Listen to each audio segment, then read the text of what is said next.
today. You better not go alone. It's lovely down in the woods today, but safer to stay at home. Forever a bear that ever there was will gather there for certain, because today's the day the teddy bears have their picnic. Picnic time for teddy bears. The little teddy bears, whoa, are having a lovely time today. Watch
The ultimate challenge, one man alone fighting for survival in a relentless environment. Don McIntyre's lifetime dream of sailing around the world about to become reality. We're right in there. I mean, we've got a competitive boat. I've got a great group of people behind it. I'm just the pilot, really, the person that gets the fun ride at the end of the day, because the hardest part is literally getting to the start line. We're 99% there at the moment. I mean, financially, it's a real problem. But preparation is right. I'll be mentally and physically psyched up for the event by the time we've sailed halfway around the world to get just to the start line. So we're in there with a real chance, there's no question. All our peers have seen the boat and they're impressed, so that's encouraging. Run in 4 grueling stages, the first leg will take competitors from Newport, Rhode Island to Cape Town, a distance of 6,500 miles. This, the third BOC Classic, has attracted 25 entrants from 7 countries. September the 15th, 1990, the countdown for the sailors. It's a time of frantic final preparations and emotional farewells. From Newport to Cape Town, then into the deep Southern Ocean to Sydney, around notorious Cape Horn to Punta del Este in Uruguay, and homeward to Newport, 27,000 miles, truly one of the world's sporting classics. Don McIntyre is relaxed. 48 hours ago, a last-minute financial snag looked like putting Don out of the race. His immediate problem is to avoid the physical hazards. For Don, 8 years of planning and his dream of sailing solo around the world is about to come to fruition. He manoeuvres with the rest of the fleet to take the starting gun.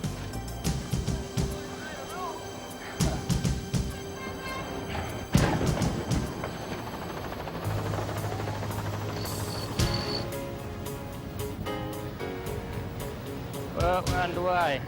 Alberienga just got hit by David Adams on the start, nearly pulled us in it, lost a bit of concentration, but we're looking okay. Spirit of Ipswich is falling away to leeward, and Servant is just screaming out in the front there, but we've probably got a bit much up at the moment, but Servant can't take it. It's interesting watching how tender he is. So we're just holding high and just going for it, basically following Birdie.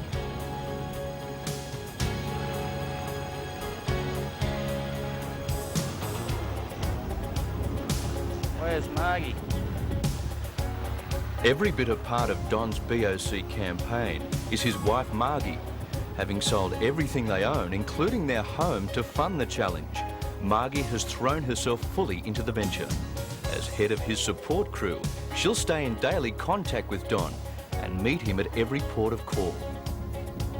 There you are. How much water's in here? Doesn't matter. See you, Ted. I've been looking for you over there. Without a major corporate backer for their challenge, Margie will be a vital shore-based link in their bid to secure a sponsor. With over $300,000 in debts, they'll be paying $150 interest for every day of the race, a stark contrast to the mega budget campaigns of some of the other entrants. Holy shit, I don't believe it. We're doing real well. This is unbelievable. Just rocketing. Despite the lack of funds, Don's aluminium sloop is undoubtedly one of the best prepared yachts in the BOC fleet. At 50 feet, she's one of 8 boats in Class 2. Longer yachts up to 60 feet make up Class 1, and smaller boats compete in the Corinthian class. 5 years in the building, Don describes his craft as a cross between a spaceship and a sailing submarine, unsinkable like the Titanic.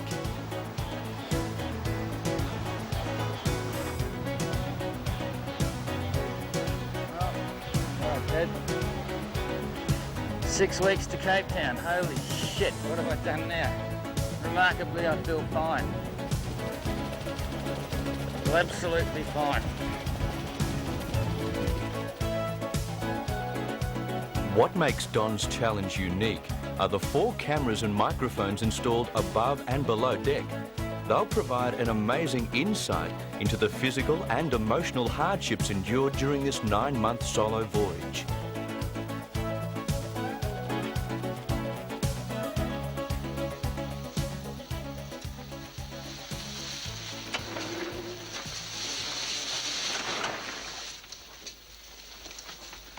The other side of the BOC, this is incredibly frustrating. Spirit of Ipswich is about 22 miles that way. Josh Hall is the guy I'm out to beat at the moment. Servant is just cleared out. He's 120 miles away, but that's just a fact of life. It's day 5 of the race, Thursday afternoon. The first 3 days, Josh and I were racing neck and neck. We're inside all the way. I was hand steering the boat at times up to 22, 24 knots, surfing, downwind, reaching, the whole deal. But for the last 36 hours, talk about frustrating.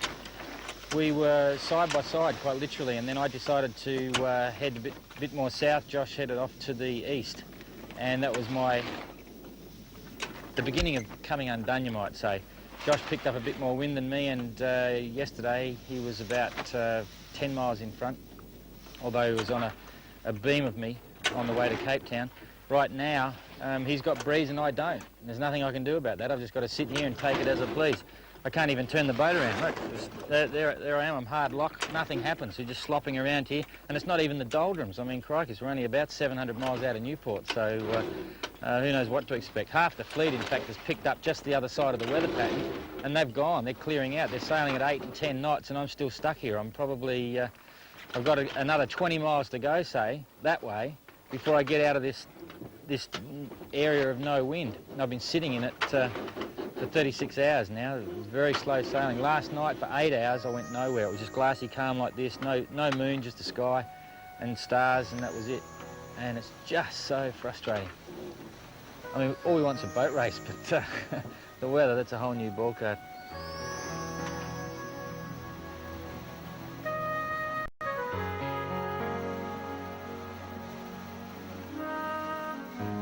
Well, that's really interesting. Here's me trying to miss this tropical depression. As it turns out, I've ended up in the right by the eye in the most dangerous quadrant and so on. Oh, actually, I'm not. I'm over here. They've got these semicircles and so on, but the interesting part is I've actually gone right across the edge of the eye, and there's a distinct cloud formation out there, and I've now got easterly winds, which are the headwinds. So we've worked out okay. It's where I wanted to be. If I went down south, they'd be light and following, but here they're light and the headwinds, so hopefully I can cut the corner. I'll go and see if I can show you the eye. Well, believe it or not, what you're looking at here is the actual eye of Hurricane Josephine, or Tropical Depression Josephine, and I've just skirted along the northeastern edge.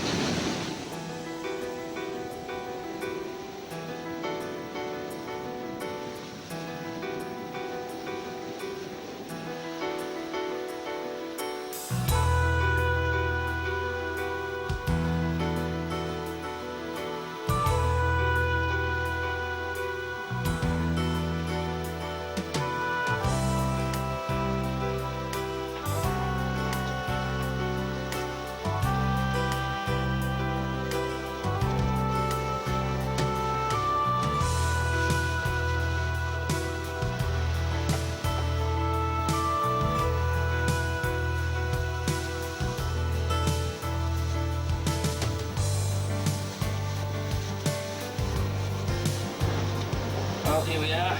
It's Thursday the 5th of October and we're about 180 miles from what looks like being the doldrums.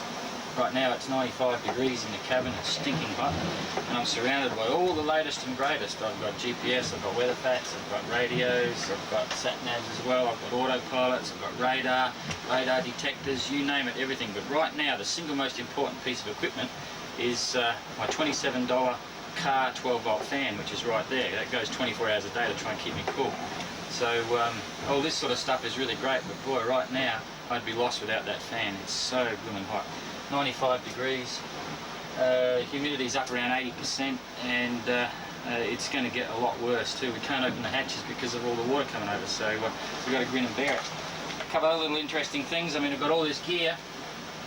Another important piece of sailing equipment, you need sailing gloves. The only problem is I packed all right-hand gloves, so that's a problem. The other left-hand gloves have all gone to Cape Town. That's the only spoon I've got on board, 1 teaspoon, isn't that good?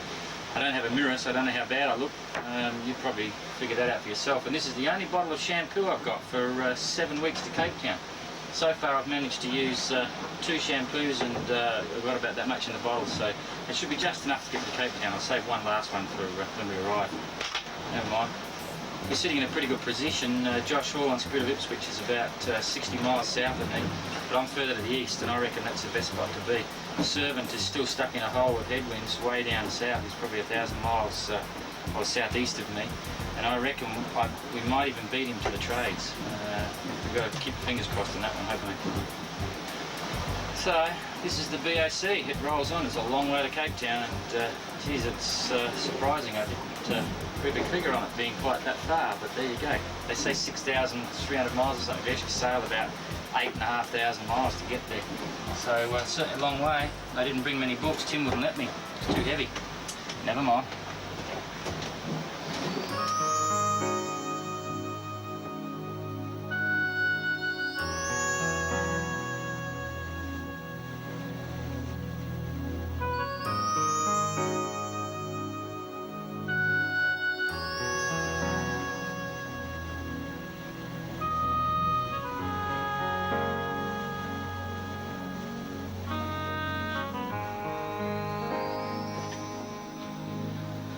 Well, here we are about, what have we got? 9 degrees north of the equator. We're obviously in the beginning of the doldrum belt, and I've just had a squall come through at about 35 knots. Now we're back to 4 knots of breeze, and the wind just goes round the compass totally. So right now we're headed completely away from the course. We're actually headed north of east, back up towards Africa. But because I've been on starboard tack, I've got all the water ballast in the tank there, and I don't want to tack unless I have to. So I'm assuming that very shortly the wind will come back in at sort of 10-15 knots from the starboard side, and I'll be able to carry on. So I'm just sitting inside here at the moment, just hand steering, just drifting it around. But as you can, well, you can't read that, but you've got 3 knots of breeze. Really frustrating part of the course, I suppose, the doldrums. Not looking forward to it. I've only been at it for 24 hours, but haven't had much sleep because you've just got to literally drive the boat through every little piece. And it's the only way to get through is to sail the boat through, so you've got to make the most of every little wind shift and every bit of breeze that you get. But this little pointer here points to the breeze. You can see it's just going around the dial. There's actually nothing there. We're sailing at 1.5 knots. So I'll certainly be glad when the next few days are over. City Kids is #1 in our division at the moment. He's about 250 miles south of me. He had a really good break. He's been riding a big lift from coming down from the north when I was stuck over on the west of the course. Servant is still stuck in a hole way over the west. He's got to tack around the corner of Brazil, so he won't be too happy at the moment. And Spirit of Ipswich, I've managed to take out probably about 120 miles on him in the last 3 days, just boat for boat, which is good. I know the boat is faster. It's just whether I can drive it enough and whether I get the luck. Josh has probably fallen in a hole too, which is bad luck. But I mean, that's happened to me as well, so that's yacht racing, I suppose. Yeah. So I'm looking forward to getting back into my bunk. There's no use trying to at the moment. I mean, you just don't know what's going to happen to the wind. When you go on deck, there's no use wearing any clothes because you just get drowned. I mean, there's so much water. Although it's quite cool. Wind chill factor when you're out there, it's really quite cool. At the moment down in the cabin here, we're about 85, 87 degrees C and 95% humidity, so it's still pretty warm. It's quite refreshing, I suppose, because I was a bit cool in that last one, I tell you, a bit nippy. So, here we go, we're steering northeast and I really want to go south.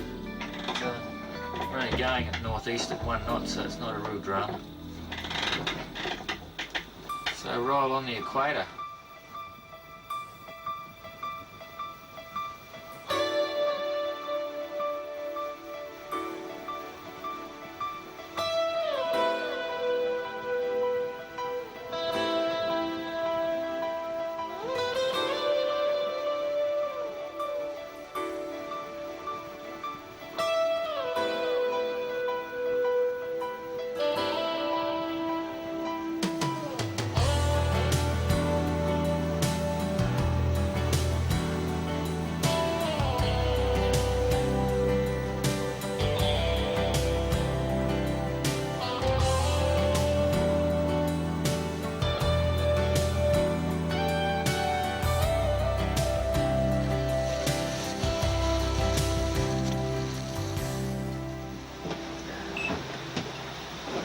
Here we have one galley at about 35 degrees of heel, and it's called Cooking in the Fast Lane. We're going to have noodles and prawns tonight.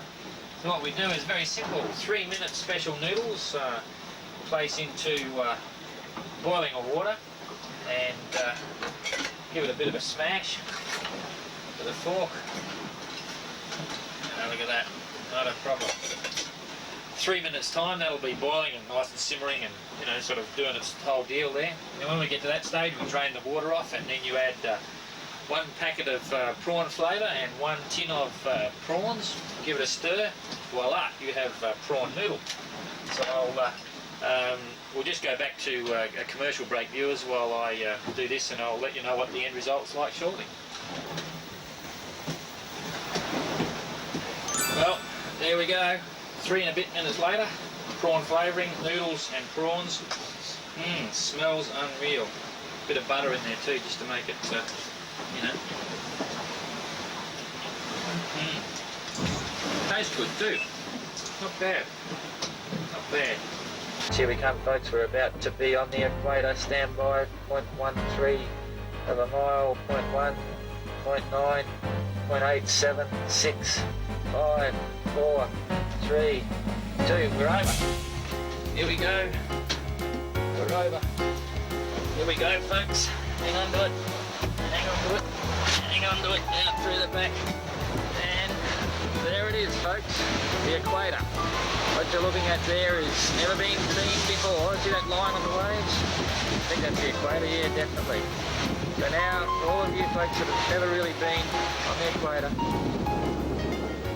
Well, here we are. We've crossed the equator and I've got away with one of the greatest delights of my life. If I was sailing with a crew right now, I'd probably be getting served something horrible. There's a tradition that when you cross the line for the first time, which is a story for me, I've never sailed across the equator before in all my sailing days, I'd get done in. There'd be someone dressed up as King Neptune and they'd preside over proceedings and accuse me of all sorts of things, and I'd have to pay the ultimate sacrifice, and I'd be covered in some sort of horrible goo which could consist of eggs and honey and muesli and Vegemite, you name it, and really get done in something horrible. But that's one of the advantages of sailing by yourself. You can do what you like. There you go.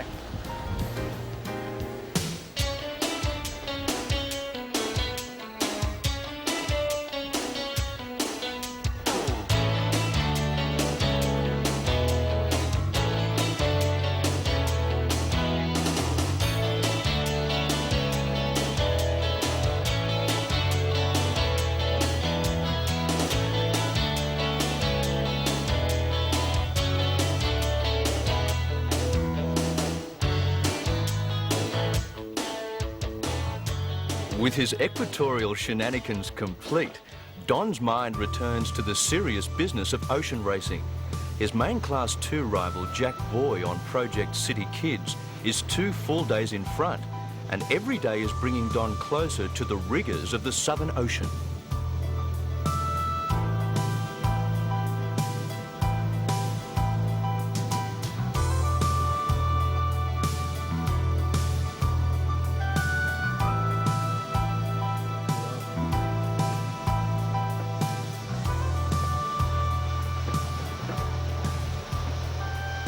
Called tempting fate being out here. But the light is really fantastic. If I get away with this, I'll be really surprised. Right now, we've just coming to the end of day 40. We've been through all sorts of things. When we had 150 knot squall come through. Right now, it's settled down to about 25, I suppose. And the clouds are disappearing behind me now. We've got a big band of clouds and then blue sky with the sun just setting down behind it. The funny part about a blow is that when you've got the wind and the sea really screaming, it doesn't matter. You can control the boat, set it up to the waves and do what you like. But once the wind dies down, you still end up with this sea stage. Here comes a big greasy one. It's probably about 10 feet, 12 feet high, these waves. And the camera makes it look quite slim. But anyway, so the waves have no relevance to the wind. So that's when you get the horrible sea state. And when it's really bad, you get waves breaking over the boat's bobbing around. So these waves and swirls now, they're probably around 12 feet, maybe 15 feet. The wind strength's died down to about 25, maybe 28 knots, something like that. And it's been blowing 40, I knew it had happened, 40 plus or something. I've gone through 3 sets of clothes in the last 36 hours, just getting really wet. We broke a reefing pennant today in that when we got turned inside out in the jibe.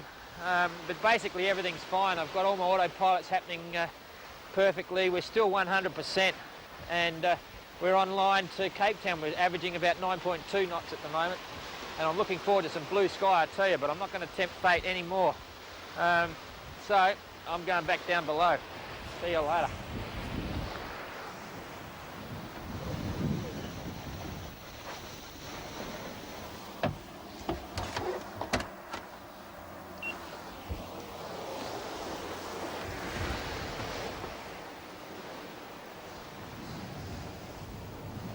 Well, you wouldn't read about this, but 4 hours ago I was in a full gale, 55 knots of breeze from the south east going into the east and having all sorts of trouble trying to get here. And now we're in the lee of the land. What we've got over there is Table Mountain, Cape Town. I've made it 46 days and a few hours and I'll be in. So big moment for me, longest passage I've ever made. It's going to be quite tricky going in because there's no wind on the other side. Out here it's blowing southeast, in there it's blowing northwest. So I'm still a bit unsure of exactly what I'm going to do other than stay clear of the land and just sort of swing around, but we'll just see how it goes. Servant arrived yesterday morning. She got in about 10 a.m. in the morning. City kids got in this morning at 9 a.m. and it looks as if I'll cross the line about 6 a.m. So what that means is that Servant has got, what do we got, 32-hour lead on me, and City Kids will have about, let's see, what do we got? So I got 6 and 3, so 9 hours, which, considering we've done 6,500 miles, is absolutely fine by me. This boat's really done for the Southern Ocean, and I'm hopefully going to be a bit more reliable than Servant, so we'll just have to wait and see. But this is the closing stages of the first leg. One hell of a trip, and I'm glad to be here, believe me. I've had a shower too. I smell really different, you know, like deodorants, and shampooed my hair, and new clothes. It's going to be interesting.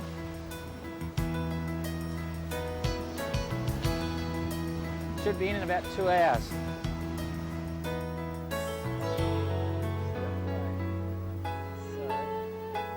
With the finish line in sight, Don faces a frustrating calm. It's to become a regular feature at the conclusion of each leg. With Cape Town's Table Mountain as a spectacular backdrop, Don finally crosses the line. He's more than pleased at having completed the first leg with his yacht and equipment intact. The tough conditions have seen 4 competitors retire from the race. They include fellow Australian John Biddlecombe on Interrock's Crusader, who pulled out halfway through the leg, repeating his performance in the 1986 BOC Challenge. For Don, it's time for a hard-earned break, an emotional reunion with Margie. Followed by a hero's welcome to Cape Town.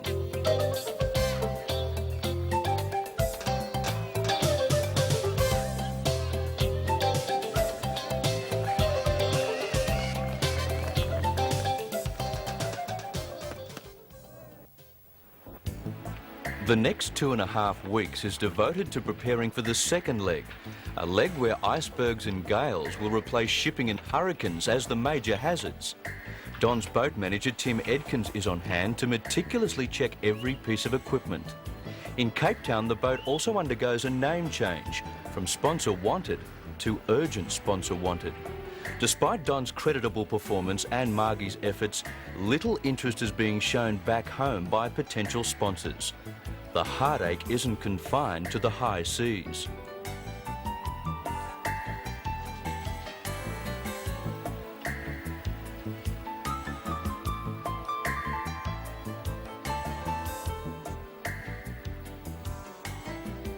People often ask me what was the best part of the BOC challenge, and for me it was Cape Town. I experienced self-doubt, but to be in Cape Town, in touch with the leaders 46 days after Newport, sailing with the likes of Philippe Jonteau and some of the world's greats, for the first time I was a part of this race.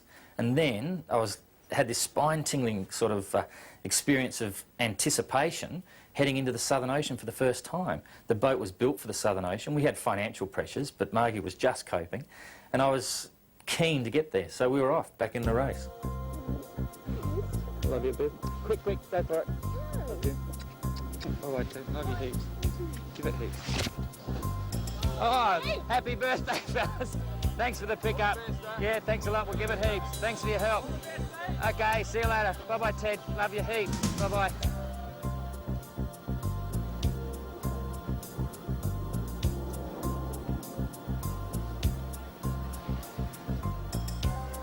Good luck, David.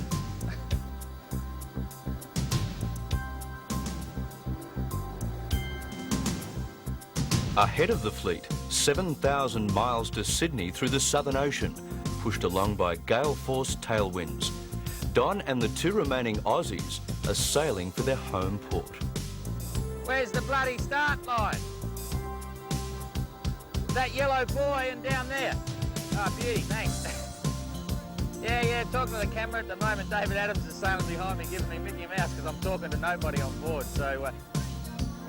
as far as he's concerned, I'm cracked up already, talking to no one. But there you go.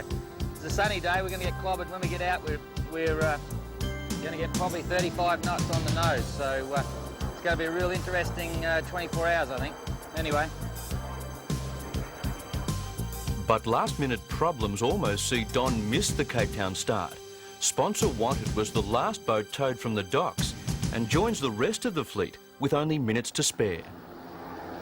Okay. I just can't go too fast, that's all. He's right in front of me. Okay.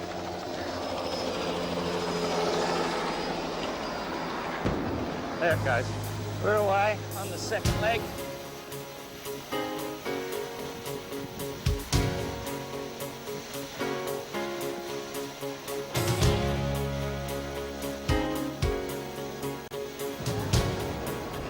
Holy shit, there is a lot of boats out here. Okay, now just got a tail jar. It's all happening. That was a good start.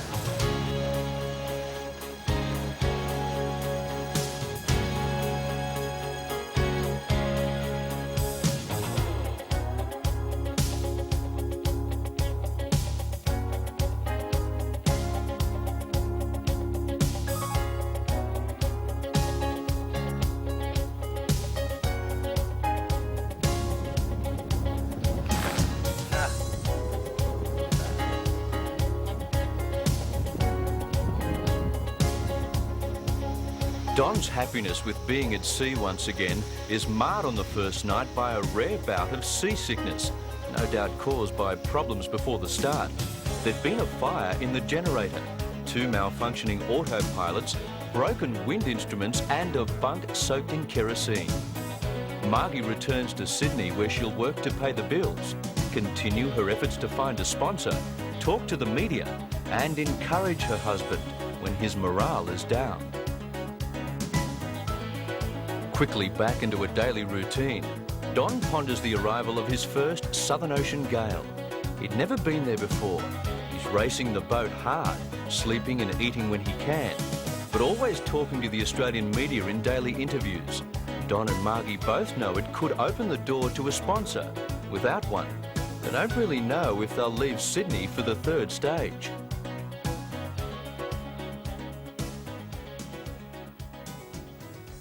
Mother Nature's just incredible, absolutely incredible. They've had dolphins down here tonight, and the birds, I mean the birds that have to be the best flyers in the world. When this BOC's over, the next thing for Margie and I is to build a plane. We're going to build a plane and have a bit of fun. Margie's going to get a licence and so on. But just watching these birds fly around here, the albatross and so on, and the petrels and you know, some of them I don't even know what the names are. They're just masters of the sky. They're the most amazing flyers. It's just incredible.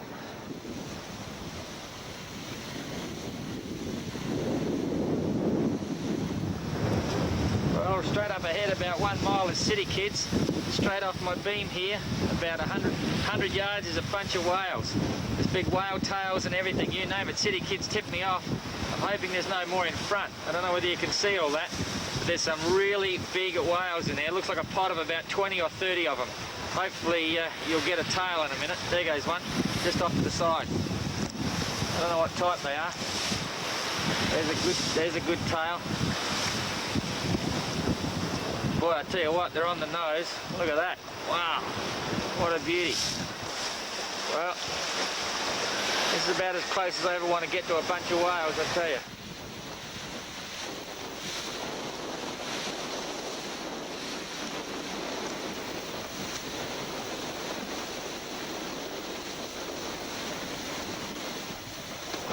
And what's this, you might ask? This is a spinnaker pole. But what's this? This is the new flexible version of spinnaker poles when they happen to hit the water at 23 knots going down a wave. So we've got one good pole left. Never mind.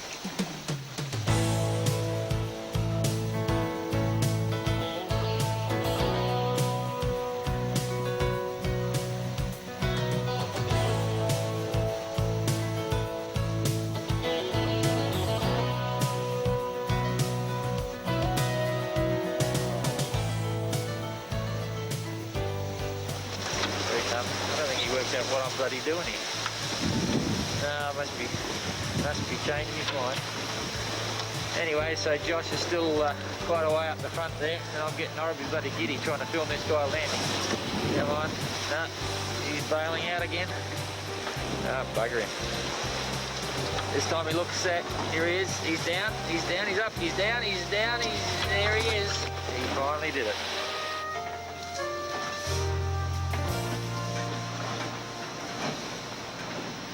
Well, I'm not about to rob a bank or wear this balaclava because it's so bloody cold down here. It's about 1.5 degrees Celsius in the cabin at the moment. And your bunk seems horribly warm, I tell you. My bunk is so warm when you get out. I'm huffing and puffing steam. I don't know if you can see that, but anyway. I'm having to do my own weather maps. We've got a voice weather report, and I'm having to draw my own pictures because the weather facts, which is a $5,000 machine there, is useless because the station isn't transmitting any legible signals. The bad news is there's a low pressure system coming about a day and a half away, which is quite a long way south, so we could end up with headwinds unless I go north. But I'll make that decision in the morning. I've got to just follow its progress and see what happens.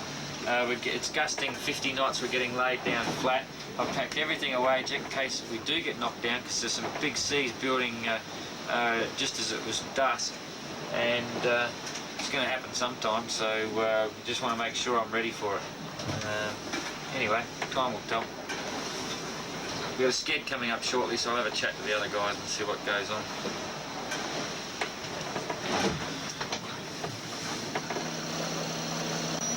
There it is, real live snow. Look at that. Bloody freezing out here.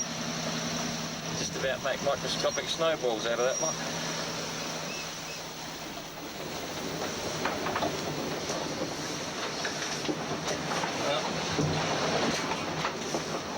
This is breakfast a la cruise ship sponsor wanted. The can's so bloody cold you can't hold it. It's freezing. A tin of apricots.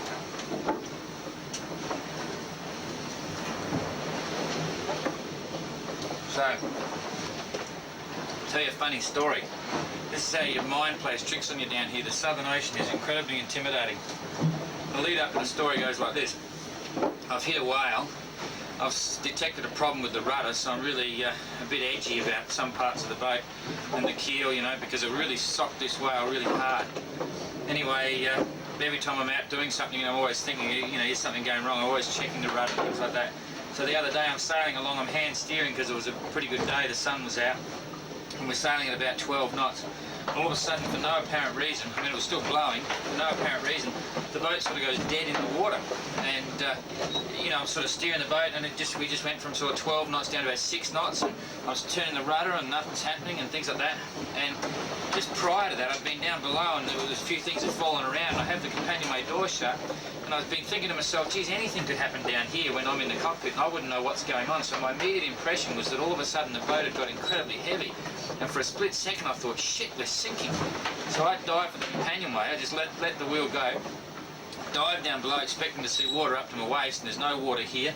I check the window in the door for the next compartment before I open it. There's no water there, so I go in, there's nothing. Check the forward compartments, no water. So I rush back out the cockpit and think, crikey, what's going on? Yeah, everything's still weird, the boat's dead. The rudder is moving as I'm moving the wheel, but nothing's happening, and I'm thinking, oh no, shit, the rudder skeg is bloody peeled apart and it's stalling out the rudder, or the rudder itself has come off the shaft. So I drop all the sails to slow the boat down and jump down the aft compartment, and I'm in there looking at everything, checking the quadrant, the rudder, everything seems fine. I can't work it out. And by this time, I'm not joking, I am shaking with fear because it's blowing and it's cold water and you're out here by yourself, and I'm envisaging all these sorts of things, you know, thinking, oh shit, I've got to launch the life raft if we're going down, just millions of things flashing through your mind. Anyway, I look over the transom and there's a lump of weed wrapped around the rudder about the size of a car. Huge kelp. And of course what it was doing was just slowing the boat down and making the rudder totally ineffective. So I nearly jumped through the moon when I saw that, because all of a sudden I'd gone from being really incredibly scared, you've got no idea, to thinking, how ridiculous is this? I mean, it's just a lump of weed around the rudder, but it just goes to show how your mind can play tricks on you down here. It's very intimidating. It's the only way to describe it. You're always, not on edge, but you're always thinking of the things that might happen and what you've got to do to get out of it if it does happen. And boy, I tell you what, I haven't been so scared in a long time. The adrenaline rush was so big that it took me probably 2 hours to calm down afterwards. It was a pretty good feeling actually, because it was like having a huge high, you know, all of a sudden just a big release. But that was an interesting experience. A lump of weed around the rudder, and I thought I was for it, I tell you. I was so scared. Unbelievable. Good breakfast.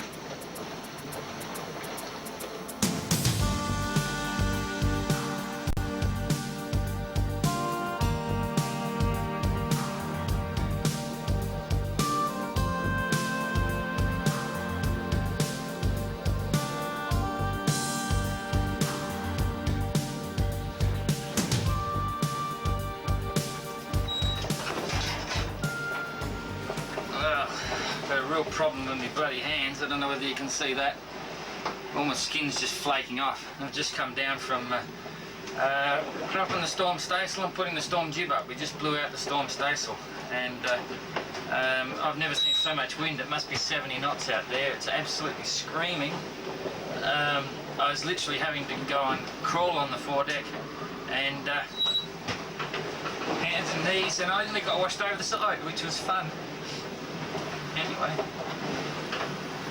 it's all a bit of a trick. I was at the mast and trying to put the storm jib up, and doing the halyard in a bloody big wave, and whack, I went straight through the shrouds. So I'm hanging half in the water, half on the bloody rails, and it was really quite funny at the time. But anyway, it was very close. Fortunately, I was clipped on, and I was clipped on the windward side. So I'm still here. Anyway, the BOC's a bucket of fun, I tell you. My bloody fingers are a pain in the neck.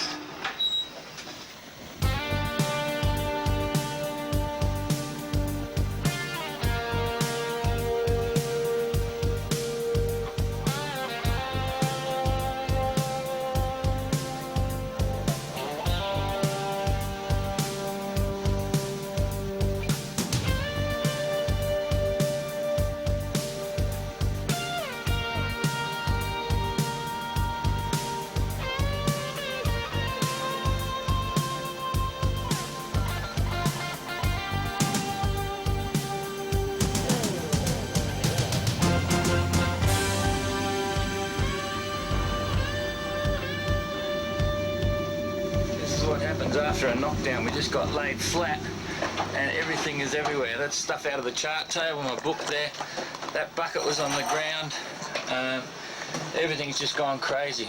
So I've got some damage on deck too by the look of it, so I've got to go up there and get it sorted out. I've got water all over the bloody place. Everything just went arse up. Totally arse up. It was quite a long bloody way, believe me.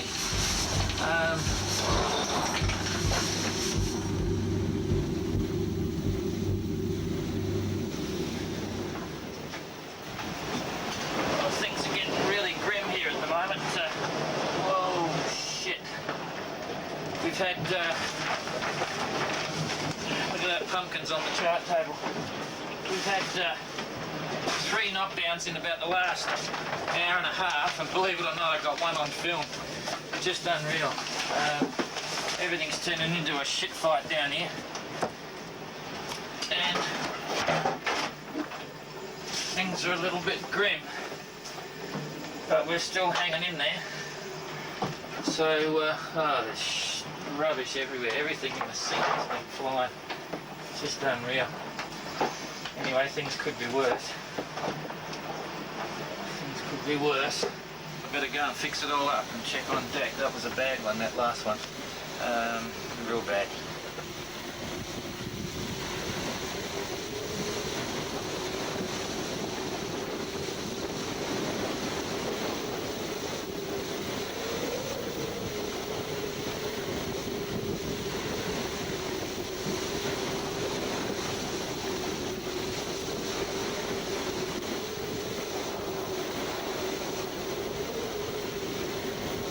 In their first encounter with the vicious Southern Ocean gales, both boat and skipper emerge relatively unscathed. Not so fortunate Jack Boy on City Kids, who suffers major rigging failure and has to head north to calmer seas. Josh Hall aboard Spirit of Ipswich dislocates his knee and also experiences equipment failure. Nonetheless, Josh manages to hold the lead and will enter Bass Strait ahead of sponsor Wanted.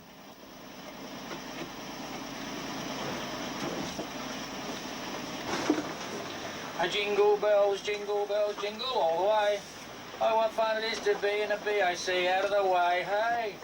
Today we're still racing, even though it is Christmas. And I've got a Christmas bonbon. And, excuse me, do you mind giving me a hand to rip this bonbon open? Why, certainly, I'm happy to do that. So here we go. One Christmas bonbon. Bang! What's inside, you might ask? Another hat. Here's the hat. And there's, I'll put this hat on top of the other hat. We've got something else in here. We've got a square puzzle.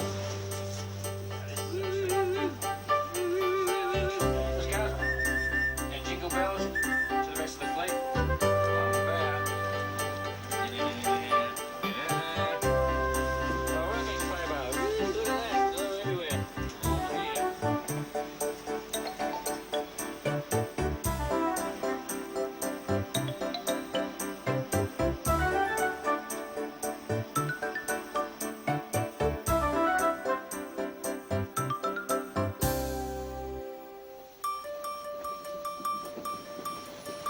The first whiff of Australian soil. Margie has organised a Christmas Day rendezvous in Bass Strait to collect onboard footage for media release back in Sydney. 10 minutes out of the race, but a small price to pay. Land ho, that's Grassy Harbour there, King Island, and here come the troops. Da-da-da, da-da-da-da-da-da.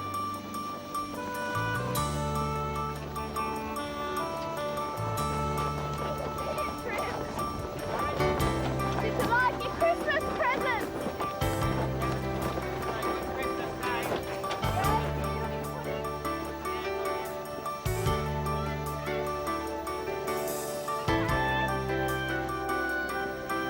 Merry Christmas, Teddy. Margie gets Don's tapes, but a kiss and cuddle is out of the question. Even that's not worth disqualification.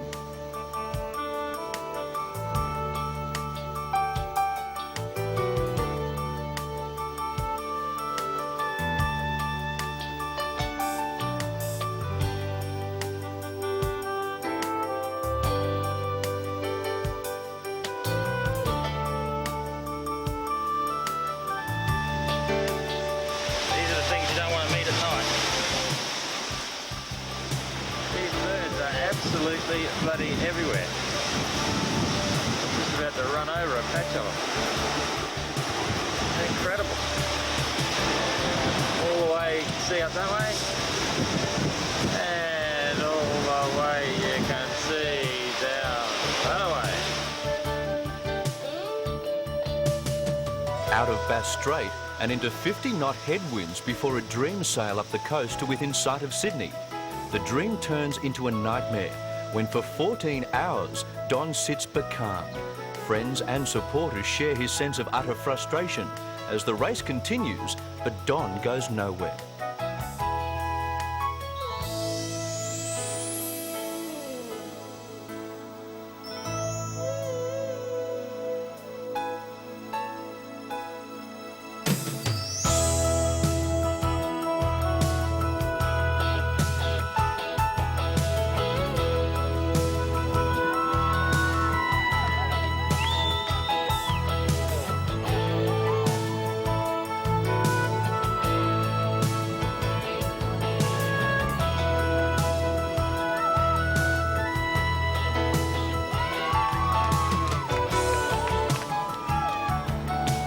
After 34 days, Don receives a tumultuous hometown welcome.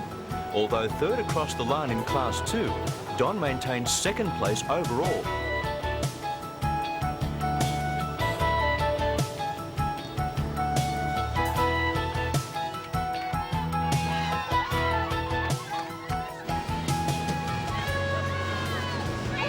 Sort of halfway through the race, and we've had a lot of dramas, and I've been, you know, scared, and I've been happy, and I've been depressed, and all that sort of stuff. So the race is shaping up to be just what I thought it would be. How do you cope out there on your own? I ring Margie every day, quite literally. I mean, sometimes twice a day. I hate to think what the phone bill is going to be, but it really does make a difference because we're really, you know, in this thing together, you know. Save them for you. It's all right. Good to see her in the flesh. Oh, yeah, too true. Yeah, it's good to be here. Good to be here. Oh, catch that!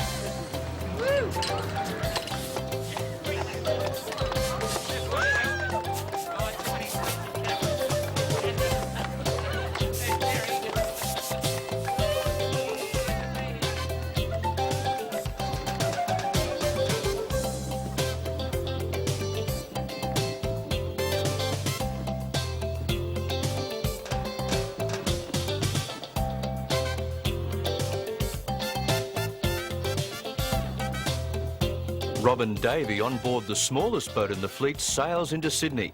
He's full of praise for the McIntyre Mid-Ocean Talkback radio show. I had a very comfortable time. I had plenty of food, no whales. No, I could get all my thrills every day by tuning in and listening to what had happened to Don that day. If I tuned in and heard what had happened to Don, then that's it. That was it. That was it for the day. We knew then what the catastrophe of the day was. Good old Don.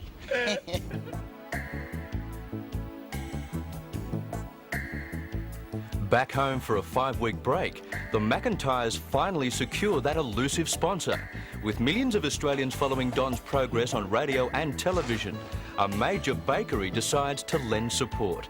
The name sponsor wanted disappears to make way for Buttercup. It's impossible for me to try and describe to you 1 ounce of the feeling that Margie and I experienced now that we'd finally secured that elusive sponsor. Buttercup were backing us for the last half of the race, and what's more, they're a good, strong, healthy company, so it was great. Still, decisions had to be made. We were headed back into the Southern Ocean. I knew what it was like to experience the mast going underwater, and our course was to take us as far south of Hobart as Townsville is north, so it was going to get cold. There were going to be icebergs. Still, it was Cape Horn or bust. Nothing, absolutely nothing was going to stop us now. A hell of a way to earn a living, but it's a great race. On a perfect Sydney day, thousands of spectators take to the water and cram harbourside vantage points to watch the most spectacular of all the BOC starts. 19 of the original 25 starters make their way through the heads for the third and most hazardous part of the race.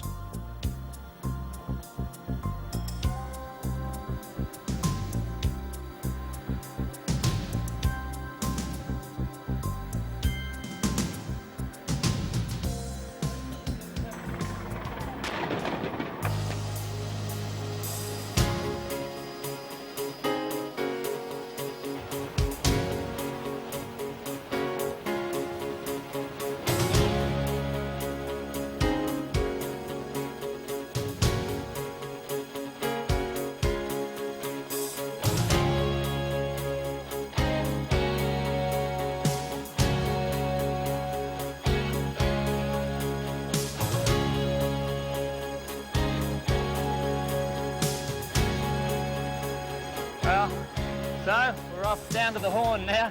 It's going to be interesting. Hopefully I won't have too many knockdowns or rollovers or anything stupid like that.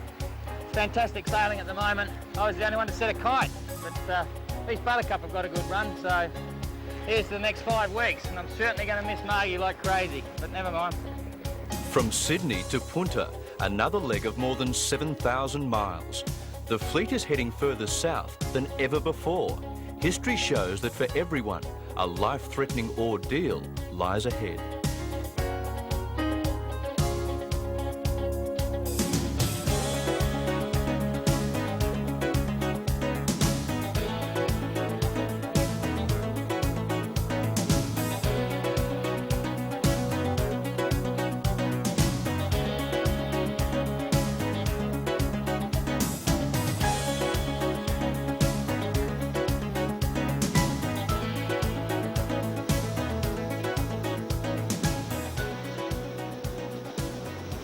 Well, 6 days out, we're sailing in fog off the southern tip of New Zealand. Had a depressing first few days, but I'm getting back into it now. Servant 4 hit a whale last night, crushed his bow a bit, but he has a special compression area with foam, so he's not actually taking water. I don't think it's going to slow him down. He seems happy enough, so he's carrying on. And yesterday, Jack on City Kids whacked his head really heavily on the boom, which put him out for quite a while, and Josh and I got very concerned about him and nearly ended up turning back. Because he hadn't come up on the radio for about 8 hours, and that was enough for us. So fortunately he came up 15 minutes before we were set to go. Our only drama really has been the motor not wanting to start out of Sydney. Had water in the block, but I got rid of it and it hasn't shown its head again, so hopefully I won't have any more trouble with it. Everything on board's functioning quite okay. No real problems. This fog is interesting. I've got to go over Shallow Bank tonight. Well, I'll get there tonight, and there's a big fishing fleet on it apparently. John Martin sailed through and reckons there was 40, 50 boats, so I'll probably be up and down all night. Hopefully this fog won't be around. If I have to go through that bank with fog and a fishing fleet, that's going to be real interesting. Spirit of Ipswich is about 60 miles to the southwest of me, and City Kids is a bit further down as well. Temperature's not so bad. We've been pretty lucky that way. It's only just starting to get cool now. So it's yet to see how cold it's going to get. We're going to go down to about 55, which is 300-400 miles further south than the last leg, but we'll just have to hang in there and see what happens. I took the heater off. I got sick of the paraffin leak in the end, so we don't actually have a heater on board. But I've got lots of par bakes, long life bread, that have to be heated in the oven, so that'll help heat the cabin as well. Anyway.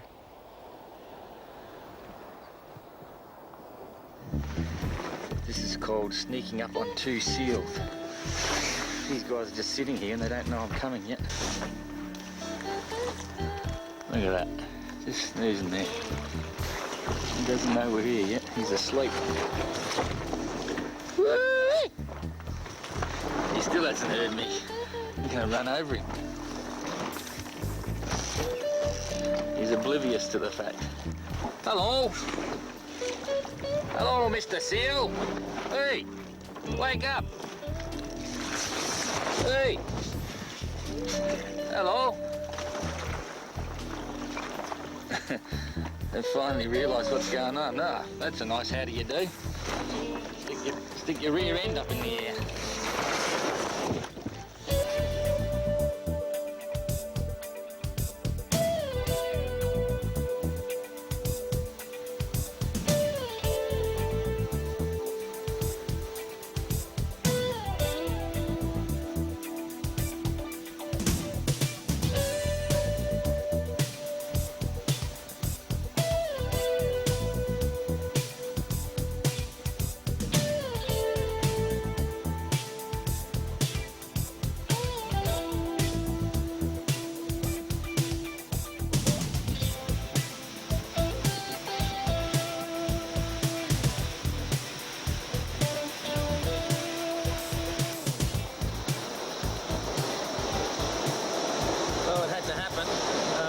Between Sydney and the Horn, and the boat's about 300 miles south of me is seeing heaps of icebergs. Philippe saw 45 icebergs in 24 hours, and last night John Martin hit a growler. He's cracked the stem of the boat. He's looking at delamination of the hull, and he's taking a bit of water in as well, so the race is over for him, which is really bad luck. we're sailing in perfect conditions at the moment. It's just unbelievable. We haven't even shut the companionway door yet since we left Sydney. We've got the curtain down, of course, but really the conditions are just unbelievable. The seas have never really got up. 38 knots is the highest wind strength I've had, and we've sailed about 2,800 miles or something, so things could be a hell of a lot worse. Right now, Spirit of Ipswich is about 60 miles to the north of me, and City Kids is about 60 miles to the south of me, and I'm trying to stay at around about 50 degrees south. I figure that's, 55 degrees south. I figure that's about as far as I want to go. There's icebergs around, the water temperature's getting cooler all the time. Probably within 24 hours we'll be in an area of our highest risk, but they should be pretty thin on the ground, certainly nothing like what they're experiencing down south. David Adams has or had growlers running down the side of the hull, and Mike Plant on Duracell, he had to round up and just missed a berg, didn't come up on radar, and he was hand steering at the time. He said if he wasn't hand steering, he doesn't know what would have happened. Nandor Farr, he had a classic. He came up against an iceberg that was 30 miles long and had to sail around it to get past.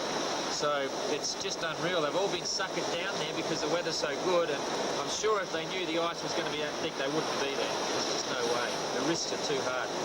So it makes me wonder. I mean, I'm in Division 2, which is my favourite expression, the boys' division, and we're quite happy to stay up at these latitudes, 55.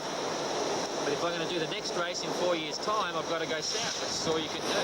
So I definitely have to build a boat with that fact in mind.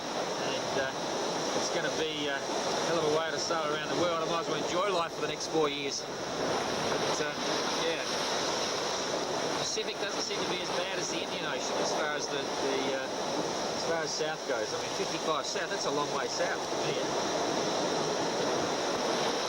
Yesterday, had the biggest flight of the race so far. We're sailing along at about 14 knots. Hello, there's a whale.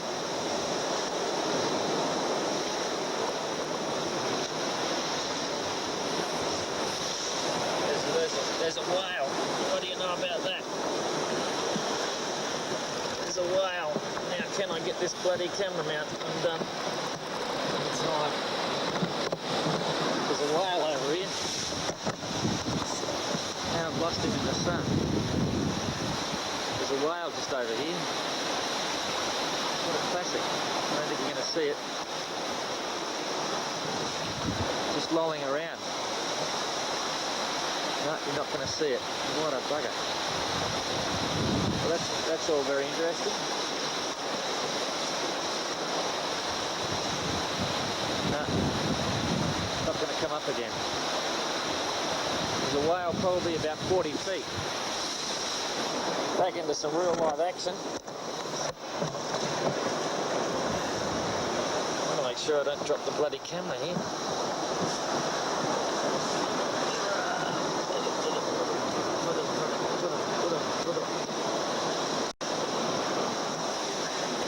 Back to the camera. That was interesting. There was a bloody whale. It looked like a mink whale. It had the little thing in the back. Is about 150 yards, or less than that, maybe 100 yards over there, just lolling around on the surface. Maybe there's no more around. That's rather interesting. Anyway, yeah, so I'm sailing along with the number 1 poled out to starboard, and we had a 40-knot gust come through, 38, 40-knot gust, and the sheet just snapped. And of course, then what happened is it goes forward, the boat rounds up, I get on the sheet winch, start bringing it in, and it got wrapped around the spar, but the wrong way. I couldn't furl it in, couldn't furl it out. It's trying to shake the rig to pieces, and I'm up there just having a hell of a time. Everything that could go wrong did go wrong. Unfortunately, after 2 hours, I finally got it back to stabilise the situation, and all that's happened is I've torn the leaks a little bit just by the clue where the sheet connects. But well, I was really worried for a while. I just couldn't get it down, I couldn't get it in, couldn't get it out. It was just a nightmare. It's the worst 2 hours of the race so far. It really was not much fun. But I better get back to look at the whales. It's interesting.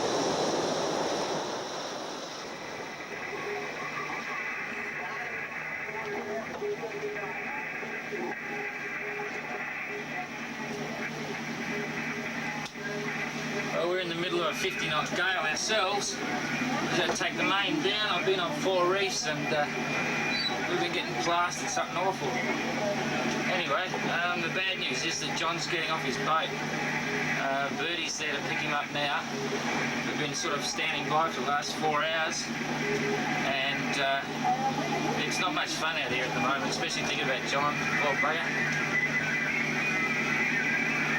Anyway, it's part of the name of the game, I suppose, but I'm certainly happy to be sitting at 54 south.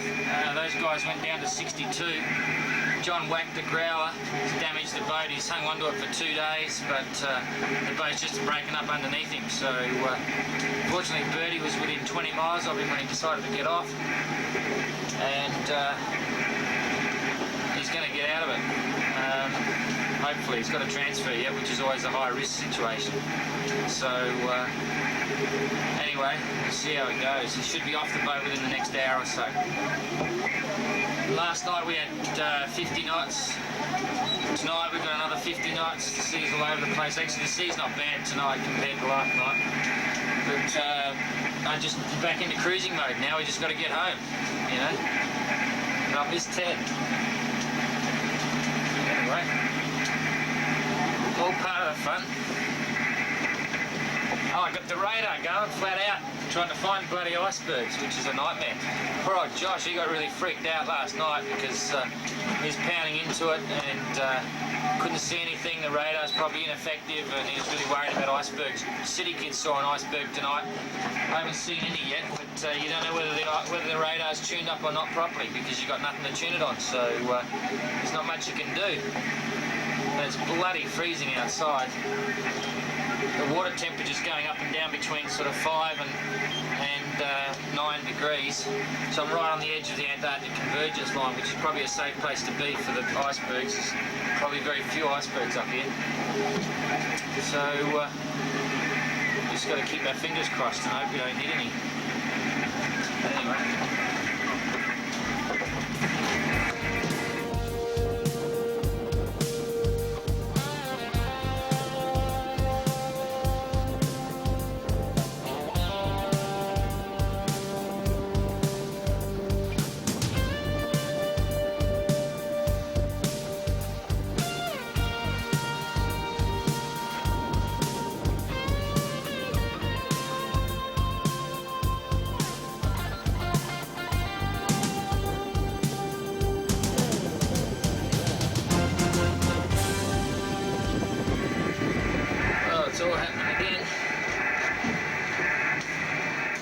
Just got rolled 360 and I miss Ted, and sometimes I really wish I wasn't here, I tell you. Anyway, I was on the radio to Eve and I thought, oh, here we go again, another knockdown, this will be fun. Then we kept going down, we went down on the port side and we came up on the starboard side. So and it's still blowing 50 or 60 knots, and we're still getting clobbered, and there's horrible seas out there, and there's not much more I can do. I've got the storm staysail up, and we just truck along down, and everything's sweet. The funny part was I nearly had the camera going. That would have been real funny to catch it again. Anyway, we fared pretty well, really. We've got a bit of water down below. Had to cut a hole in the mainsail. The mainsail filled up with water, and it was in danger of ripping or breaking. It must have half a ton of water in it. So this is one of the times when I wish I wasn't here. But there you go. And emotionally, it's very draining because, oh, for lots of reasons, I don't know. But I reckon that big boys don't cry, you know. Well, there you go. It's a strong boat. I'd hate to be out here in anything other than this boat, I tell you. I've got to keep telling myself all the time that I've got a strong boat, a strong rig, I've got 7 watertight compartments, I've got good radio communications, I've got everything. So really I'm pretty safe as I can get. But it's still pretty scary out here, I tell you. The big seas. Anyway, I'm still looking for icebergs, but I can't find any on the radar. So I just hope there's none out there.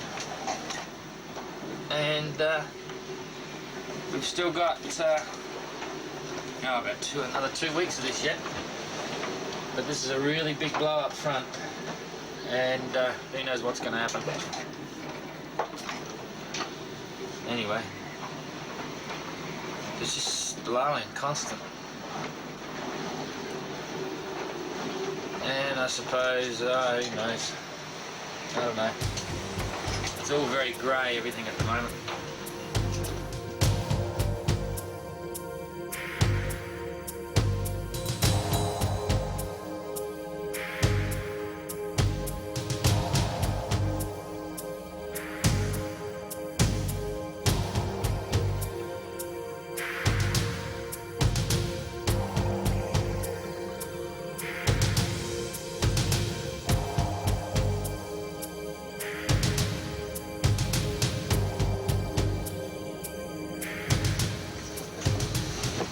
Well, right now, I don't mind telling you, I'm a really little bit scared.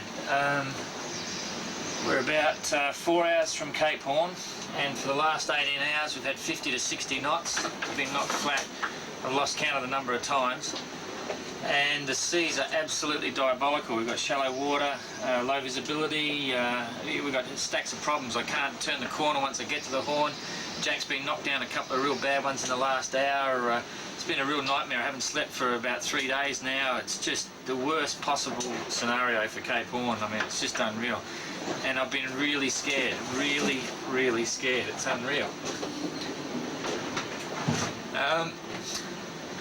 I haven't wanted to do any filming because probably a stupid idea, because I'm probably superstitious, you know, like it's really nasty outside, complete whiteout.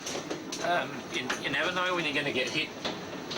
And I know I should be out there filming it, but I just don't want to because it's tempting fate, you know, like it's serious stuff out here at the moment. It's just unreal. And you know, hopefully I get through it okay and we'll look back and laugh, but it's pretty grim, I tell you. I haven't well, you know, I mean, you just never know when you're going to get hit. The waves are unreal. They're just rolling through one after the other. We went through a period where we're coming in from towards the continental shelf, and it was just chaos. It was just absolutely unbelievable. I've lost half the gear on the back of the boat. Wind generator's been washed completely off. Just broke the stainless tube. The solar panels ripped off again. The sat-nav area was buggered. Everything's washed out of the cockpit, but I'm really, it's too hairy to go outside and even fix it up. I've got the storm staysail up at the moment. It keeps back winding, and I'm really worried about that. Given if that goes, I've got to get the storm jib out and all the rest of it. And the wind just won't go under 60 knots. The barometer's doing a slow rise, but it's just ever so slow. So I just don't know how long this is going to last or anything, and it's really, they've just had the pits. You know, I've just had enough of the Southern Ocean. I guess I don't want to be here. Anyway, that's part of the BOC, I suppose. It's all part of it. But I haven't, it's unreal, you know, like this leg has been really depressing. And it's typified by the fact that I haven't done much filming. I'm usually switched on when it comes to doing this because I want to get it back, but this one's, oh boy. I'll just be so glad when we turn the corner. We've had nothing but gales for weeks and weeks now, one after the other, bang bang. And I mean, I'm just so glad I've got a good boat. I keep telling myself I'm safe because the boat is really bulletproof, touch wood. But you just never know when the situation's going to change instantly. It's just really scary. And you know, up until well, you're always thinking about the next race. You know, probably trying to do it in a 60-footer and stuff, and then you get out here and you're thinking, holy crikey, what a worry. But I suppose that's what it's all about, putting myself up against the wall and being really scared. I'd rather jump out of a plane with a parachute. That was a piece of cake compared to this, I tell you, because it's just so intimidating. In fact, even if I had the storm in another area, if it was in the Tasman or somewhere else, it wouldn't be so bad. But because it's Cape Horn, it's really psychs you out, you know, it's really just amazing. So, you know, I can't sleep. You just lay in your bunk and stare at the wind instruments, and it's really, really bad. There's a big wave just broke right behind the boat. So, anyway, all part of the fun. And I miss Ted, and it's just going to be so good when this is all over. I just hope we get through it, you know, like, just hope we get through it. We're about 5 hours away from Cape Horn. So I'm going to try and pass it about 3 or 4 miles off, get it on radar, and then try and head up towards the, head north. But there's just no way I'll be able to go cut north on this, with this sea, unless there's a bit of a lee, and to find that lee I've got to come in really close. So it's going to be touch and go, and of course it will have been dark for a couple of hours. So it's going to be just horrible, just absolutely horrible. Even if the wind dies out, the sea's going to be there for ages, so it's just, I don't know. Yeah, one of those things. I suppose I better try and film something outside.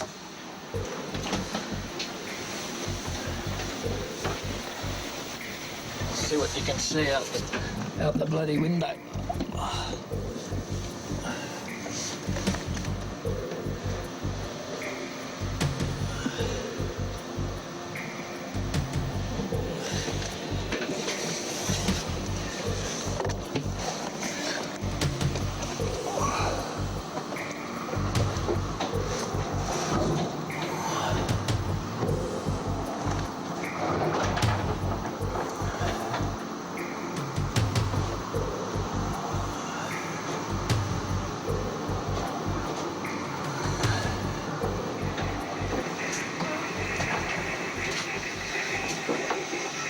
Still blowing like, I don't know whether you can read that, but it says 40 knots nearly there. That's apparent wind, and we're doing 10, so there's 50 knots outside. And here's our graphic footage of Cape Horn. There it is there, that little green dot there, which is, each one of these rings represents 2 miles, so that's 6 miles away. We're 6 miles away from Cape Horn, and we're about to pass it in about the next hour. So after all this I've got here at night time. The cloud bank is up high and the moon is down low, so I can see the silhouette of Cape Horn. It seems really close, so I'm gearing up and I'm going to go out and have a look. It's bloody unbelievable. I mean, it's the biggest buzz, so bye, catch you later. This is a Stretcho de la Mer going through the wrong way. We've got a 4-knot head current and the boat's sailing at about, the boat's probably sailing at about 11 knots. So we're doing about 7 knots over the bottom, and some of the waves are just amazing. We're just ploughing into them.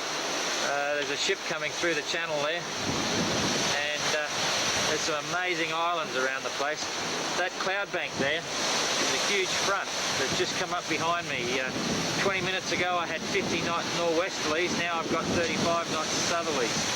So they're right behind us, which is just what we sort of didn't want, but that's it. You can see the cloud bank there, and if we arc across, that's going to be the South Atlantic Ocean out there as soon as I break out.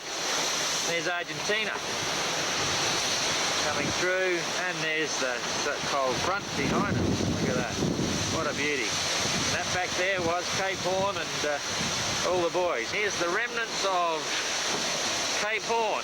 One wind generator completely missing, one sat-nav aerial buggered, one solar panel just about ripped off, one auto helm wind indicator cable snapped, one monitor wind vane buggered, and another wind generator which is not looking too healthy either. But the camera survived, but the recorder doesn't work because the humidity's so high. So all very interesting. City Kids didn't make it through the Straits, and he's had to go right around the Falklands. So basically, in the last 2 days, I've managed to gain about nearly 120 miles on him, which is really great. It means I'm back into second place in our division for this leg, the third leg. So that's a plus. Anyway, we've got about 5 days to go to Punta, and 5 days to go till I see Ted. 5 days to go till I get off the boat, and 5 days to go till I have a hot bloody shower, a good meal, and I'm really looking forward to it. So who knows what the weather will bring between here and there. It's definitely going to be variable in direction and obviously variable in strength, so we're going to have to earn every bit of the mileage that we make. Anyway, it's getting warmer. The cabin's 15 degrees C. The water temperature's 11 degrees C, so we're slowly heading north, which is a plus. That's a plus. A lot of water over the boat at the moment. A lot of water. Anyway, we shall see. Back to it.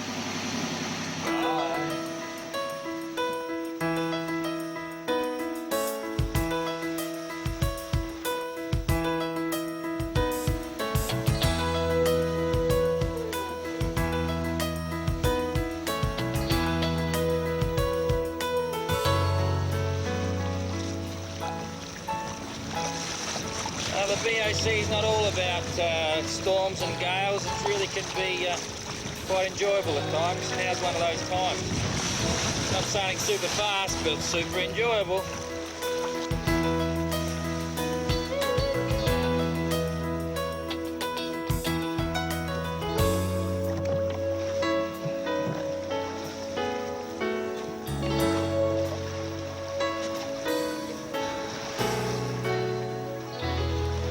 Well, just as I figured, I'm probably 2.5 days out of Punta del Este, and we've got flat water, blue sky, there's not a cloud in the sky, and I've reminisced about my experiences at Cape Horn, and just as I expected, things certainly look really good right now. They were pretty grim then, and really I learned a lot about myself, and funnily enough, once it's all over, you sort of look at it in retrospect and think, well, it really wasn't anything other than I probably expected anyway. It's just that we were lucky that Cape Horn really turned it on and gave us a classic gale. I really thought about my emotions then, and there's no question. I went through a really weird period. A week before I got to Cape Horn was absolutely nothing. It didn't mean a thing. It was just a rounding mark in the course, and just went around, and I thought I was missing out on something. I really thought, I should be all excited about going around Cape Horn, but it just didn't worry me. And then, of course, when the storm came, all of a sudden I realised the whole impact and the whole feeling of Cape Horn, and the fact that there's so many people have been lost around Cape Horn, and it's just got a real spooky sort of sense to it that I just got caught up in the whole thing, and it really raced away, and it was very interesting. I spent hours, literally hours, just standing in the companionway, looking through the bubble there at the waves in absolute awe. And as I mentioned before, it wasn't so much that the storm was anything that we couldn't cope with, but it was the combination of the storm and the reputation of Cape Horn that really psyched me out. And I was scared. I was really scared. Which was real interesting. Still, we've gone round it, and I'm still not put off the next race. If I can come up with a sponsor and build a 60-footer maybe, I reckon I'd be there. I've learned a hell of a lot. I know how to tackle it a bit better next time. That's Cape Horn, that is. So now it's just back into yacht racing. City Kids has gained 110 miles on me in the last 24 hours. I was 180 miles in front of him, and I was becalmed. Last night I just sat and went nowhere, had the spinnaker up. But once again, the emotions of the race take over. I really wasn't concerned because it was so beautiful out here.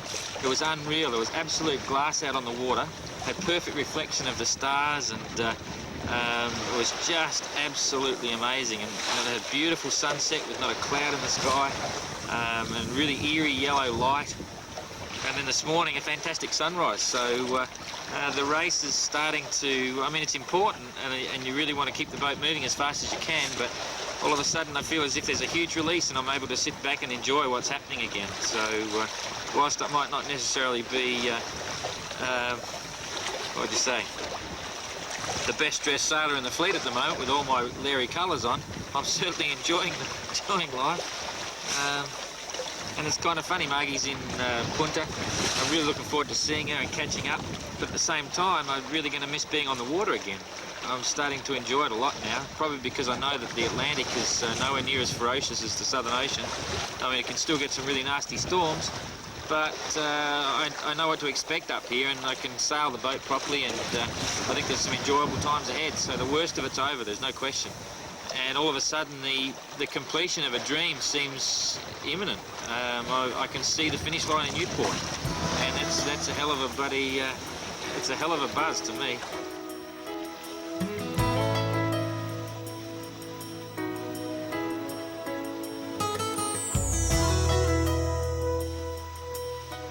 The third leg has developed into a major battle for second place between Buttercup and City Kids, with both sailors swapping places many times. Within sight of the finish line, Don holds a comfortable lead of 2 miles. But for the third time in this race, fate is to deal Don another cruel blow. As he sits becalmed, Jack Boy sails round, winning the Battle of the River Plate. Boy beats Buttercup by 2.5 hours to take second place. Don has been finishing for the last 6.5 hours, and he's just about now to cross the line. So, Margie, this is it for us, I guess. Guess it's all Until March 31st.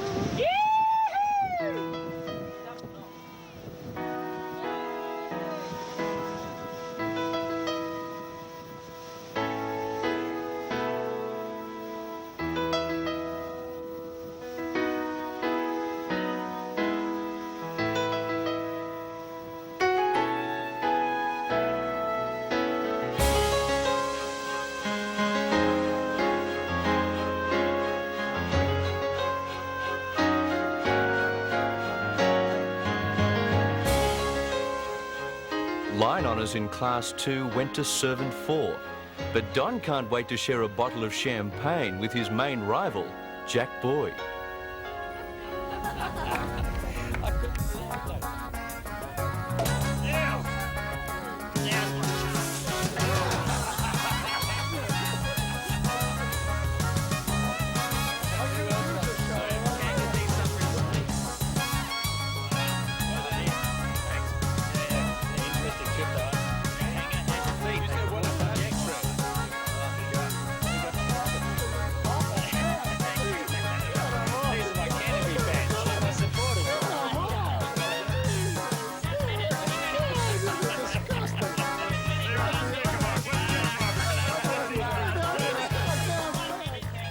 Punta del Este, what an amazing stopover. The sense of relief at finally having got around Cape Horn was unreal. Everyone was letting their hair down. In fact, I even started to think about the 1994 BOC Challenge. Support crews, race organisers, sponsors, we were all having this amazing party, but the underlying theme was that it's still a yacht race, and this last leg was as important as any other. I took every ounce of weight I could off the boat, I fitted all my good sails, and on start day we were out of there like you wouldn't believe. I knew the weather was going to be good on this last leg, and at one stage I had a spinnaker up for nearly 4 days and didn't touch it. Still, there always is this fantastic saying, the race is never over until the fat lady sings, and for me that was very nearly the case. Well, we got off to a good start. We must have been close to first across the line. I've got everyone breathing down my back behind me.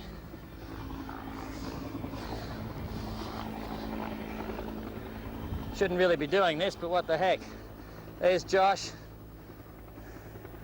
City Kids, Jose, City Kids, there's Spirit, there's Credit Agricole coming straight up behind, there's the start boat. So most of the fleet is behind us at the moment, and we're just trying to make for the mark.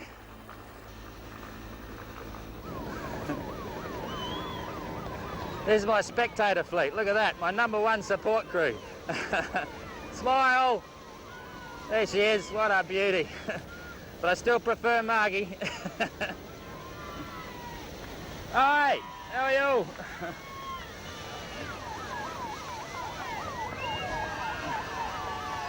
Okay, here's my kids support crew. Kids everywhere. There's Margie down behind on that buoy there. There's all the other guys behind us. I told you it wouldn't happen very long. Yep.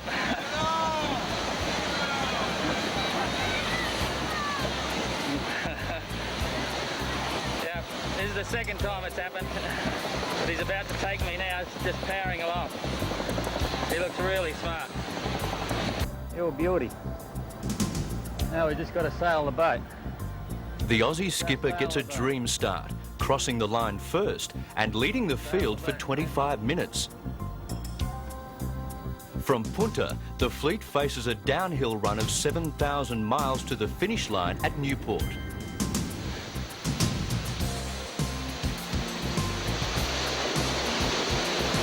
There's New Spirit of Ipswich. I've been after him all day and I've finally just about caught up to him, although he's chucked a jibe in so he can come over and take some photos of each other.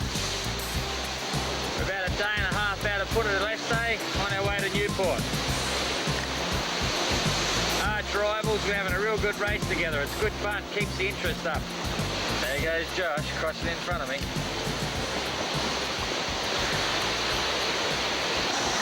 My second bird. They picked the best spot. This guy just turned up this morning. This guy's been blown way offshore. I'm about 150 miles out and he's just decided to come on board for a rest for the night. He's been sleeping and walking around the deck and making a mess everywhere. Went for a morning fly and now he's come back again. There it is. A bit of junk floating in the South Atlantic. Funny part is it's a bottle. It's probably got a message in a bottle saying shipwreck survivors or something. So we'll see what happens. Well, talk about Animal Farm. 3 crabs and a fish. They were hanging around that bottle. They scooped up the bottle and they came with it. Up on the foredeck, there's the bird farm. So there's a pot of whales out to port as well. There's no shortage of bloody life, only no breeze. Never mind. Now I've just got to decide what to do with them all. This bird won't go. He's happy to sit there, or he's not much of a sailor. And these guys, if I put them back in without their bottle, they've got no protection at all. So I don't know what to do. Well, I decided to put the bottle back, put the crabs back and the fish back as well. I never thought I'd see the day I'd chuck a bit of rubbish back. Well, I'm surrounded by whales and there's one just up in front here. I think it's safe enough to come reasonably close. Whether he goes under me or not, I'm not sure. There he is. They were both headed on the same course. So this will be interesting.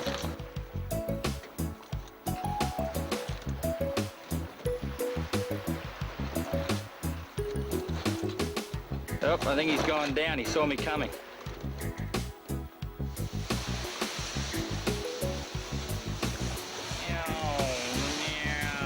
Flying bullets. Well, these guys are about 20 miles offshore. It looks what looks like a bloody windsurfer. Unbelievable. Must be coming out to pick up pots or something. I wouldn't go in Sydney Harbour in one of those, let alone out here.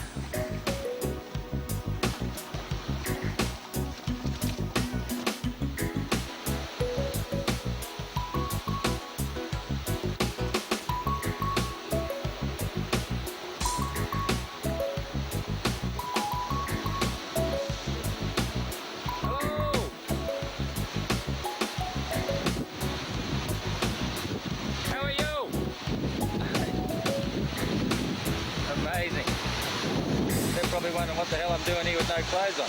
Never mind.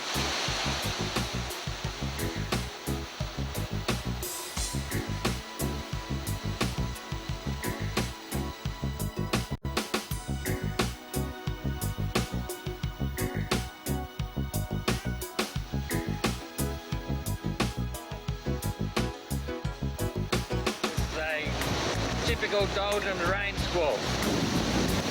Been 30 knots in this, see the water coming out of the main, and I've had a beautiful shower. I smell like a rose instead of a well, I won't describe what I used to smell like. It's been blowing 30 knots in this lot, but now it's settled back to 24.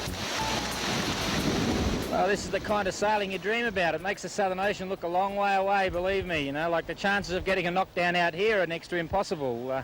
We've been sailing for 3,500 miles in some of the best sailing I've ever had in my life. Flat water, good breezes. I've reefed the mainsail once in 3,500 miles, which is unbelievable. You feel as if you want to do it just to practice so you remember how. All I've been doing is spinnakers up and down, number 1 in and out versus the number 2. And in the last 2 days we've been averaging over 10 knots, so we're really making good time towards Newport. I'm still holding on to second place overall, and in this leg I'm only 80 miles behind Savant 4, which is, you know, I'm pretty happy about. I've cleared out on Spirit of Ipswich and City Kids there a couple hundred miles astern, so the boat's going well. And I'm already thinking about crossing the finish line. I shouldn't probably, because a lot of things can happen between now and then, but boy, what a day that's going to be. It's really going to be something. for me and Ted. So I suppose this is great sailing, but the saddest story of the trip is my little white ibis. He was on board for nearly 2 days, and he got chased off the boat by a wave splashing over the rail, and I heard the wave, thought he'd be off, so I came out into the cockpit, and there he was flying around the boat. We were sailing along pretty much like we are now, and he tried to come back to the boat. He flew back down low and came in just underneath the mainsail. He was just about to land, and a downdraft got him and put him in the water, and that was the end of him because he was already so weak. And it really was quite sad. Like, I liked his company, and I felt sorry for him because, you know, at the same time, you knew he wasn't going to survive either way, but to see him fall in the water like that was really sad. Anyway, a couple other boats have had birds, but they've all died as well. So, and I had one the other night. Looked like some sort of all-black petrel. It was on board for most of the night, but he was gone in the morning. So it's a total of 4 birds I've had on board. Margie will get cranky soon.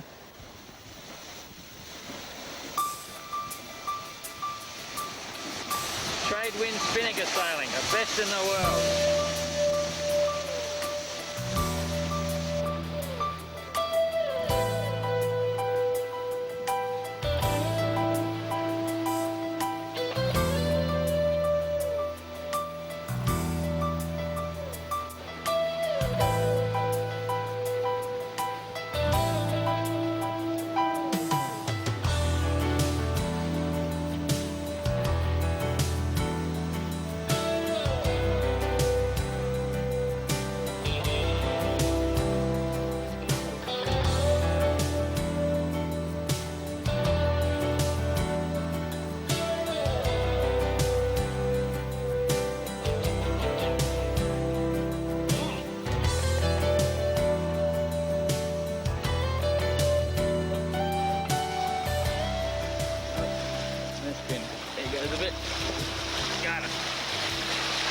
There's some sargasso weed. There it is. It floats around in great big clumps and breaks off and just creates new little habitats there for crabs and fish and so on. So interesting stuff, that. And the ancient mariners used to be petrified of it. They would be scared that their ships would get stuck in big beds of sargasso weed, because this is the variables where the wind is very fickle, and then stuck in that weed they thought they'd get attacked by sea monsters or run out of food. And we're just blasting straight through it, so there you go. Sargasso seaweed. Back to the environment. And what are we doing? We're sailing under the spinnaker again. We've been sailing under that spinnaker now for 36 hours and we're still moving.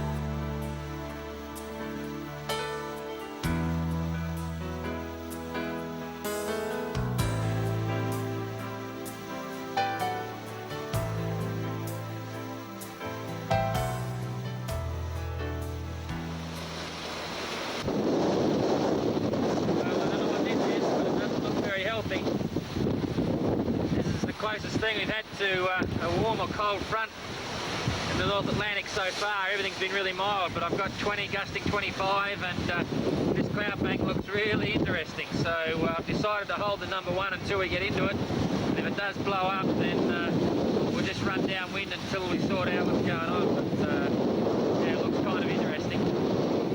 Anyway, we'll just go underneath it and see what happens. Well, there's not much left of the bowsprit. I've got a gaping hole in the bow. I've managed to stabilise it quickly. I've managed to put a strop on and furl the number 1 up. Now I've got to decide what I'm going to do. But everything was sailing along just fine, and all of a sudden, bang, there goes the forestay of the number 1, the bowsprit, the whole lot. And now I've got to fix it and try and get to Newport without losing my lead. I've got to decide whether to tell the rest of the fleet. I don't think I will, because Josh will put the pressure on, and so will City Kids, so I've got a bit of a problem. I've got to worry about what's going to happen with everything up the top of the mast too. The halliards will wind up, all the rest of it's going to be a nightmare. Anyway, Had to sort something out. Well, there you have it. Breakfast a la cruise ship buttercup. Goes really well on a couple of buttercup par-bakes that I'll just heat up in a minute, and what a breakfast. Might not look much, but it tastes good. Anyway, if it doesn't work, I can use it to plug that hole in the bow. It'll set rock hard. Came up this morning and say, what's that on the wheel? Fish scales. What do fish scales mean? Fish scales mean flying fish. There we go. He was in the cockpit, so he whacked the wheel and fell in the cockpit. They're all over the place. I've been hit by them twice this trip.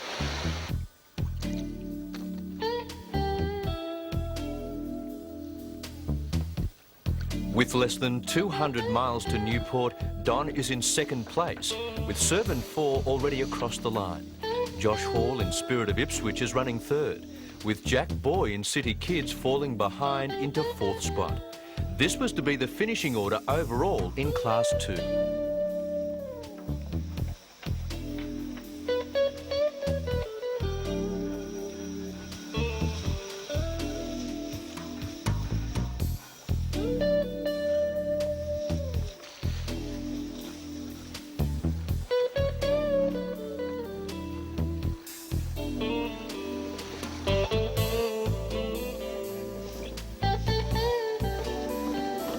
Here's one of the cameras that brings you all the action.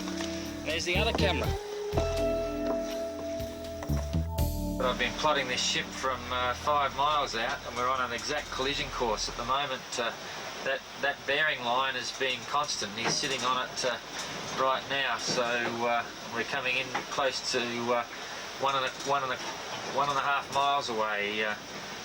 Well, that one was so scary. That was unreal. We got out in the cockpit, and the guy was so close, sort of just over here.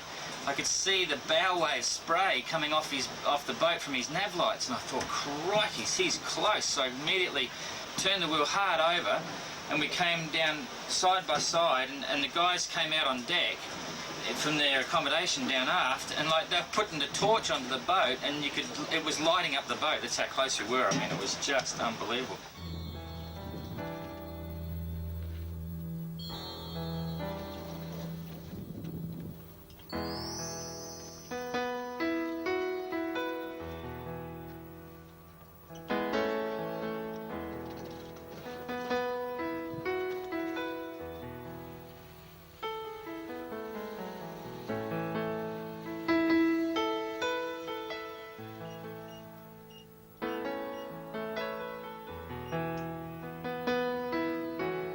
As he nears the end of his epic voyage, this solo sailor is left to contemplate the joys and heartbreaks of having conquered his own Everest.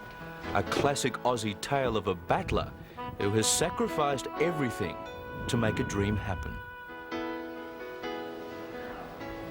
Well, there you have it.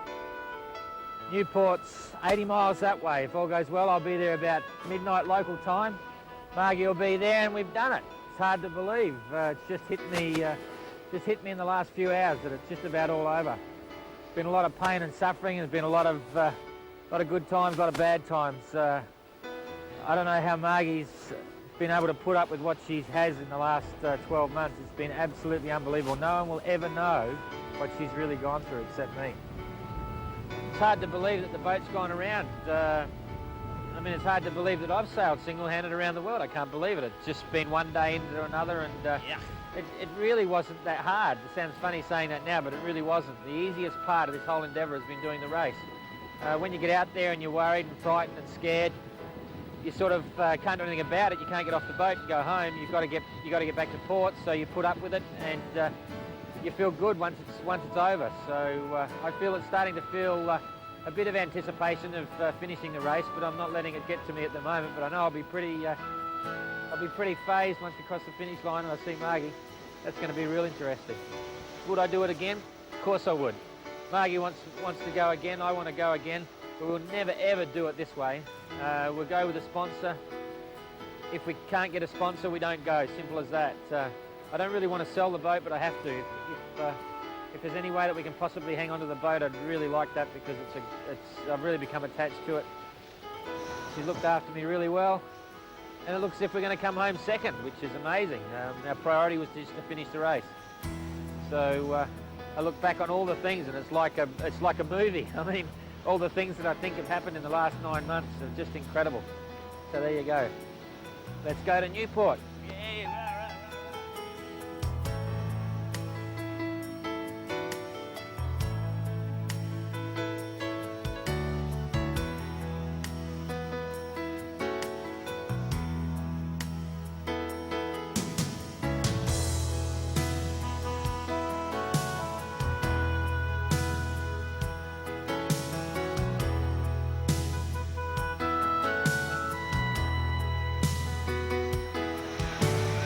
Sunset at sea for a long time. And I'm drifting and dreaming on my way to Newport. Unbelievable.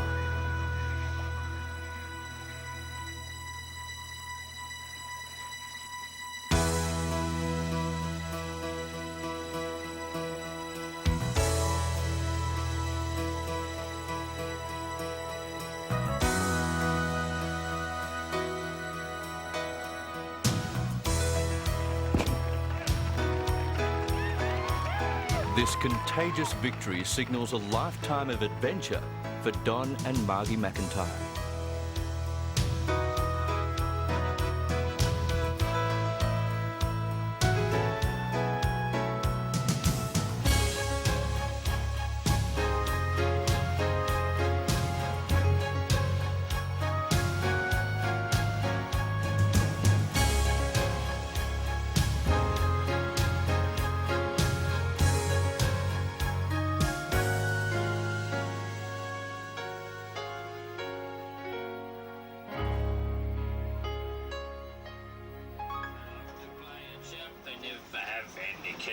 Lost the tune there, never mind. At 6 o'clock their mummies and daddies will take them home to bed because they're tired little teddy bears. Boom.